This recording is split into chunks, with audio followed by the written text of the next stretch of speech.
Going to open with an I-24 News exclusive. This is a breaking news report coming out that Gazan terrorists fired mortar rounds at the workers constructing a floating sea dock off of Gaza for the delivery of aid supplies. We're going to go to our senior editor, Guy Azriel, in studio right now, who has compiled this report and has the details for us. Right, Ariel. So the works for the construction of that floating dock off the Sea of Gaza is meant to assist the Palestinians with delivering humanitarian aid to the residents of Gaza. And what we've seen in recent weeks is ongoing rocket fire from the northern part of the Gaza Strip towards Israeli communities. Well, yesterday, in one of those rounds, mortars were launched actually at the works for the construction of that humanitarian port off the Sea of Gaza. We know that several American tools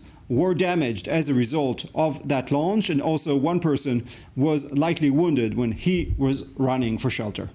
Now, what have we seen as far as an American response this would be? This is being constructed by the U.S. military. This would be an attack on U.S. military personnel, would it not? Yes, well, we have just reported this exclusively. It will be very interesting to see what the Americans would have to say about this. Of course, the Americans are there to aid the Gazan residents, obviously not Hamas, but the fact is that Hamas militants are stationed all over the Gaza Strip. We see that despite the ongoing efforts by the IDF to eliminate Hamas's cells from the Strip, they still exist.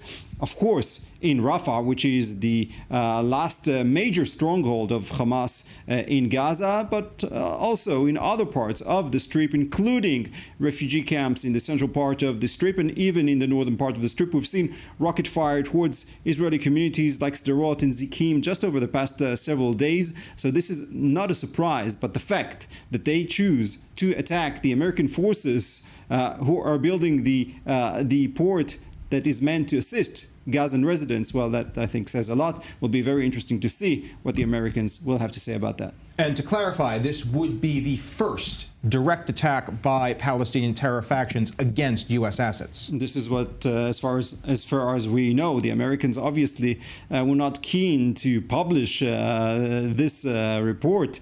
Obviously, that is not something that would be seen well in Washington, and this is all happening while Israel and perhaps the Americans as well are trying to put pressure on Hamas to reach a new hostage release deal as Israel moves forward towards a possible ground offensive in Rafah. And it seems like Hamas is certainly under pressure, releasing yesterday footage of one of the Israeli hostages, by the way, an Israeli dual citizen, Israeli-American man that was taken by Hamas yesterday. We see all sorts of statements by Hamas militants and so-called officials on local press this morning, offering all sorts of deals like a 5-year halt in hostilities should Israel stop the war and establish a Palestinian state.